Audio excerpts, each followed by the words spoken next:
Hello hi ಎಲ್ಲರಿಗೂ ನಮಸ್ತೆ, welcome to my channel. ಸ್ನೇಹಿತರೆ, ಇವತ್ತೊಂದು ಒಳ್ಳೆ ಸಿಂಪಲ್ಲಾಗಿ ಸ್ಪೈಸಿ ಆಗಿರೋವಂತಹ ವೆಜ್ ಬಿರಿಯಾನಿ ಮಾಡೋದು ತೋರಿಸ್ತಾ ಇದ್ದೀನಿ. ಇದು ಅಡುಗೆ ಮಾಡೋಕ್ಕೆ ಬರದೇ ಇರೋವಂಥವ್ರು ಸಹ ಮಾಡಬಹುದು. ಅಷ್ಟೊಂದು ತುಂಬ ಸಿಂಪಲ್ಲಾಗಿ ಈಸಿ ಪ್ರೋಸೆಸ್ಸಲ್ಲಿ ತೋರಿಸ್ತಾ ಇದ್ದೀನಿ. ಇವಾಗ ಪಲಾವ್ಗೆ ಏನೇನು ಬೇಕಂತೆಲ್ಲ ಕಟ್ ಮಾಡಿ ಇಟ್ಕೊಂಡಿದ್ದೀನಿ ನೋಡಿ. ಕ್ಯಾಪ್ಸಿಕಮ್, ಕ್ಯಾರೆಟ್, ಬೀನ್ಸ್ ಮತ್ತು ಸ್ವಲ್ಪ ಹಸಿ ಬಟಾಣಿ, ಈರುಳ್ಳಿ ಮತ್ತು ರುಬ್ಕೊಳ್ಳೋದಕ್ಕೆ ಶುಂಠಿ, ಬೆಳ್ಳುಳ್ಳಿ, ಹಸಿಮೆಣಸಿನಕಾಯಿ, ಅರ್ಧ ಟೊಮೊಟೊ, ಪುದೀನ, ಕೊತ್ತಂಬರಿ ಇಷ್ಟನ್ನು ನಾನು ರೆಡಿ ಮಾಡಿಟ್ಕೊಂಡಿದ್ದೀನಿ. ಇವಾಗ ಮಿಕ್ಸಿ ಜಾರಿಗೆ ಮಸಾಲೆ ಈ ರೀತಿ ರುಬ್ಕೊಂಡಿಟ್ಕೊಂಡಿದ್ದೀನಿ. ನಾನು ರುಬ್ಬೋದಕ್ಕೆ ಏನೇನು ಹಾಕಿದೆ ಅಂತಂದ್ಬಿಟ್ಟು ನೆನಪಿದೆಯಲ್ಲ. ಕೊತ್ತಂಬರಿ, ಪುದೀನ, ಹಸಿಮೆಣಸಿನಕಾಯಿ, ಅರ್ಧ ಟೊಮೊಟೊ, ಶುಂಠಿ, ಬೆಳ್ಳುಳ್ಳಿ. ನೀವು ಇದಕ್ಕೆ ಇಷ್ಟು ಮಾತ್ರ ರುಬ್ಕೊಳ್ಳಿ. ನೆಕ್ಸ್ಟ್ ಅದಾದಮೇಲೆ ನೀವು ಯಾವ ಪಾತ್ರೆಯಲ್ಲಿ ಮಾಡಬೇಕಂತಿರ್ತೀರೋ ಆ ಪಾತ್ರೆನ ಇಟ್ಬಿಟ್ಟು ಈ ರೀತಿ ಸ್ವಲ್ಪ ಎಣ್ಣೆನ ಹಾಕಿ, ಅದಾದಮೇಲೆ ಸ್ವಲ್ಪ ಸಾಸಿವೆ ಹಾಕಿ, ನೀವು ಕಟ್ ಮಾಡಿ ಇಟ್ಕೊಂಡಿರೋವಂಥ ಈರುಳ್ಳಿನ ಹಾಕಿ. ನಾವು ಪಲಾವ್ ರೆಸಿಪಿ ಆಗಲಿ ಇಲ್ಲ ಬಿರಿಯಾನಿ ರೆಸಿಪಿ ಆಗಲಿ ಈ ಥರ ರೆಸಿಪೀಸ್ ಮಾಡಿದಾಗ ನಾವು ಆನಿಯನ್ ಜಾಸ್ತಿನೇ ತಗೋತೀವಿ.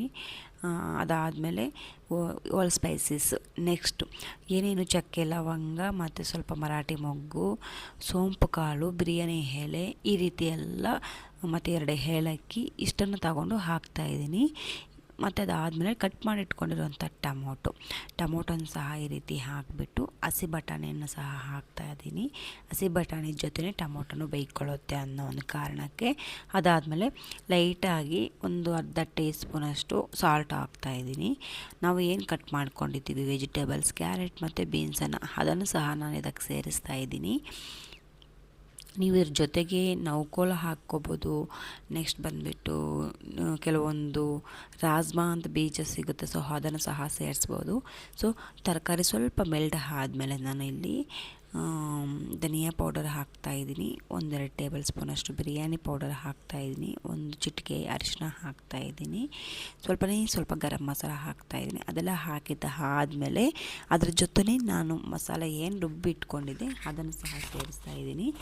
ಯಾಕಂತಂದರೆ ಮಸಾಲೆ ಜೊತೆಗೆ ನಾವು ಹಸಿ ಸ್ಮೆಲ್ ಹೋಗೋವರೆಗೂ ಚೆನ್ನಾಗಿ ಅದು ಈ ಥರ ಎಣ್ಣೆ ಬಿಟ್ಕೊಳ್ಳೋವರೆಗೂ ಫ್ರೈ ಆಗಬೇಕು.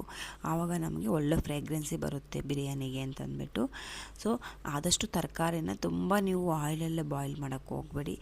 ಜಸ್ಟ್ ಹಾಕಿದೊಂದು 1-2 ನಿಮಿಷಕ್ಕೆಲ್ಲ ನೀವು ಈ ರೀತಿ ಮಸಾಲೆನ ಆ್ಯಡ್ ಮಾಡ್ಕೊಂಬಿಟ್ರೆ ಆ ತರಕಾರಿಗೆ ಈ ಮಸಾಲೆಗಳೆಲ್ಲ ಫ್ಲೇವರೆಲ್ಲ ಹಿಡ್ಕೊಳ್ಳುತ್ತೆ.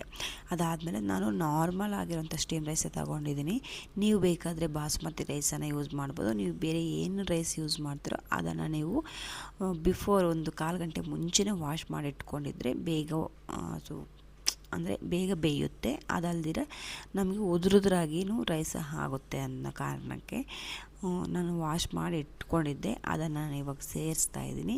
ನಾನು 2 ಗ್ಲಾಸಷ್ಟು ರೈಸ್ ತಗೊಂಡಿದ್ದೆ, ಅದಕ್ಕೆ 4-4.25 ಗ್ಲಾಸಷ್ಟು ನಾನು ನೀರನ್ನು ಸೇರಿಸಿದ್ದೀನಿ.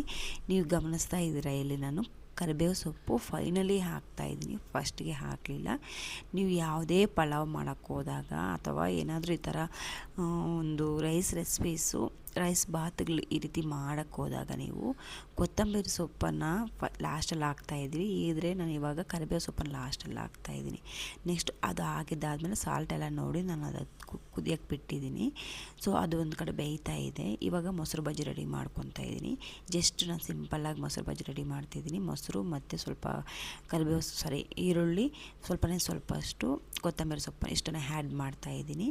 ಅಷ್ಟೇ ಮೊಸರು ಬಜ್ಜಿ. ಲೈಟಾಗಿ ಸಾಲ್ಟು ಇಲ್ಲ ಸ್ವಲ್ಪ ಸೌತೆಕಾಯಿ ಇದ್ದರೆ ಸೌತೆಕಾಯಿನ ಆ್ಯಡ್ ಮಾಡಿದ್ರೆ ಓಕೆ, ತುಂಬ ಚೆನ್ನಾಗಿರುತ್ತೆ. ನಮ್ಮ ಮನೆಗೆ ಸೌತೆಕಾಯಿ ಎಲ್ಲ ಮೊಸರು ಬಜ್ಜಿಗೆ ಇಷ್ಟಪಡಲ್ಲ ಅನ್ನೋ ಕಾರಣಕ್ಕೆ ನಾನು ಜಸ್ಟ್ ಕೊತ್ತಂಬರಿ ಸೊಪ್ಪು ಮತ್ತು ಈರುಳ್ಳಿ ಜೊತೆ ಇದು ಮಾಡಿದ್ದೀನಿ. ಫೈನಲಿ ನಮ್ಮ ಬಿರಿಯಾನಿ ರೆಡಿ ಆಯಿತು. ನಿಜವಾಗ್ಲೂ ತುಂಬ ಹೆಮ್ಮೆಯಾಗಿದೆ. ನಿಜವಾಗ್ಲೂ ನೋಡೋದಕ್ಕೆ ಕಲರ್ಫುಲ್ ಆಗಿದೆ, ತಿನ್ನೋದಕ್ಕಂತೂ ಸಖತ್ ರುಚಿಯಾಗಿದೆ. ನಿಮ್ಗೆ ಫಸ್ಟಿಗೆ ನಾನು ಇಲ್ಲಿ ತೋರಿಸ್ಲಿಲ್ಲ, ನಾನು ಎಣ್ಣೆ ಜೊತೆ ತುಪ್ಪನೂ ಸಹ